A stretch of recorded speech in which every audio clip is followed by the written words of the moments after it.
మరి ఈరోజు సర్దార్ వల్లభాయ్ పటేల్ గారి 150వ జయంతి సందర్భంగా దేశవ్యాప్తంగా నిర్వహిస్తున్నటువంటి ఈ రన్ ఫర్ యూనిటీ కార్యక్రమాన్ని ఇవాళ మనం ప్రారంభించుకుంటా ఉన్నాం. వారు చేసినటువంటి అనేక సేవలు ఈ దేశం కోసం, దేశ స్వతంత్రంలో అనేక పోరాటాలు చేసి స్వాతంత్రం సాధించడంలో కీలక పాత్రను పోషించి ఆనాడు స్వతంత్ర భారతదేశంలో మొట్టమొదటి ఉప ప్రధానిగా, హోంశాఖ మంత్రిగా సేవలు అందించి భారతదేశం యొక్క అభివృద్ధికి, విజన్ కి వాళ్ళందరూ ముందుండి వారు చేసినటువంటి సేవలు కానీ, రైతుల పక్షాన ఆనాడు బ్రిటిష్ ప్రభుత్వం రైతులను పెద్ద ఎత్తున అనేకమైనటువంటి ఇబ్బందులకు గురి చేస్తూ రైతులపైన పన్నులను విధిస్తే రైతుల పక్షాన పోరాటాలు చేసి సర్దార్ అయినటువంటి బిల్లును పొందినటువంటి నాయకులు సర్దార్ వల్లభాయ్ పటేల్ గారు. మన రాజ్యాంగకర్తైనటువంటి అంబేద్కర్ గారిని రాజ్యాంగం రచించడానికి కూడా వారికి ప్రముఖంగా వారి పేరును మరి ఆనాడు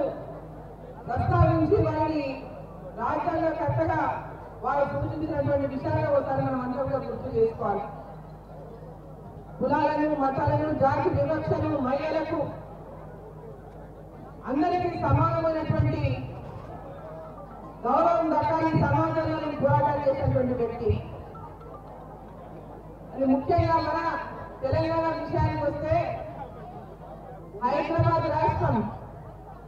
ఆనాడు భారతదేశానికి స్వతంత్రం వచ్చిన తర్వాత 565 సంస్థానాలు స్వతంత్రంగా ఆనాడు సంస్థానాలు సంస్థానాలన్నింటినీ కూడా భారత యూనియన్ లో కలిగినటువంటి నాయకుడు సర్దార్ వల్లభాయ్ పటేల్ గారు. మన హైదరాబాద్ రాష్ట్రం కానీ, జునాగఢ్ కానీ,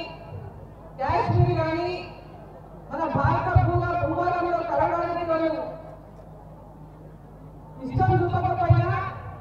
మాకు సపరేట్ భూభాగం కావాలని లేదా పాకిస్తాన్ వెళ్ళడానికి వాళ్ళు కోరినా ఆపరేషన్ పోలో నిర్వహించి పెద్ద ఎత్తున భారత సైన్యాన్ని అలాంటి జనరల్ జై చౌదరి గారికి నేతృత్వంలో భారత సైన్యాన్ని హైదరాబాద్ లో పంపితే 1948 సెప్టెంబర్ 13వ తేదీ నాడు మరి ఆపరేషన్ పోలో ప్రారంభమైతే మరి ఆనాడు నిజాం నవాబ్ మరి భారతదేశంలో కలవడాన్ని వ్యతిరేకించినప్పుడు మరి ఆ సైన్యం భారతదేశం మరి హైదరాబాద్ వైపు వచ్చిన సమయంలో ఎమ్మడే నిజాం సరెండర్ అయినటువంటి విషయాలను మనం ఒకసారి గుర్తు చేసుకోవాలి. 4 రోజుల్లోనే సరెండర్ అయిపోయి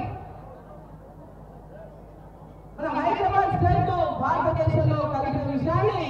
మరి ఈరోజు మనం అందరం కూడా గుర్తు చేసుకోవాలి. మనం ఆంధ్రప్రదేశ్, మన ఉమ్మడి ఆంధ్రప్రదేశ్ కానీ, తెలంగాణ కానీ, మన భారతదేశంలో ఉన్నామంటే సర్దార్ వల్లభాయ్ పటేల్ గారు ఆ నాయకునిగా చొరవ తీసుకోకుండా ఉంటే మనం ఈ రోజు పాకిస్తాన్ లో అండంలో ఉండేటటువంటి పరిస్థితి ఉండేది. ఒకసారి మనమంతా కూడా భారతదేశంలో భూభాగమైనటువంటి ప్రాంతవాసులంతా కూడా ఏనాటికి మనం 17 సెప్టెంబర్ మనకు విమోచన దినం, తెలంగాణకు మనం విమోచనం పొందినటువంటి మన స్వతంత్రం వచ్చినటువంటి రోజు 1948 సెప్టెంబర్ 17 విషయాన్ని మనం ఏనాటికి మర్చిపోవద్దని చెప్పి సందర్భాన్ని గుర్తు చేస్తూ మరి వారి సేవలు ఇంకా అనేకమైనటువంటి వారి సేవలను మనం గుర్తు చేసుకుంటూ వారి యొక్క స్ఫూర్తిగా ముఖ్యంగా యువకులు, ఎందుకంటే ఈ రోజు మనకు చరిత్రలో చాలా విషయాలు తెలియనటువంటి విషయాలు ఉన్నాయి. అటువంటివన్నీ ఈరోజు మనం ప్రతి ఒక్క విషయాన్ని తెలుసుకోగలుగుతున్నాం ఇంటర్నెట్ ద్వారా. ఆ యొక్క విషయాలన్నీ కూడా ప్రతి ఒక్క దేశంలో ప్రతి ఒక్క ప్రముఖ నాయకులకు సముద్రమైనటువంటి విషయాలను తెలుసుకోవాల్సినటువంటి అవసరం ఉన్నది. అదేవిధంగా సర్దార్ వల్లభాయ్ పటేల్ గారు ఉక్కు మనిషిగా పేరు పొందినటువంటి సర్దార్ వల్లభాయ్ పటేల్ గారి యొక్క విగ్రహాన్ని 182 మీటర్ల విగ్రహాన్ని ఏర్పాటు చేసి ప్రపంచంలోనే అతిపెద్ద విగ్రహాన్ని పటేల్ గారికి దక్కిందని, ఆ ఉక్కు మనిషికి దక్కిందని మనమందరం కూడా సగర్వంగా చెప్పుకునేటువంటి అవకాశం ఈ సందర్భంగా నేను తెలియజేస్తూ, వారి జయంతి సందర్భంగా మరోసారి వారికి నివాళులు అర్పిస్తూ, వారి స్ఫూర్తిగా భారతదేశం అంటే ఏక్ భారత్ ఆత్మనిర్భర్ భారత్, ఏక్ భారత్ ఆత్మనిర్భర్ భారతదేశం అంతా కూడా ఐక్యంగా ఉండి మన ఐక్యతను చాటుతూ ఆత్మనిర్భర్ భారత్ మన సొంత కాలంగా స్వశక్తితో భారతదేశం ప్రపంచ దేశాల్లోకి వెళ్ళా ముందుకెళ్లాలని ఏదైతే వికసిత్ భారత్ లక్ష్యత ఉందో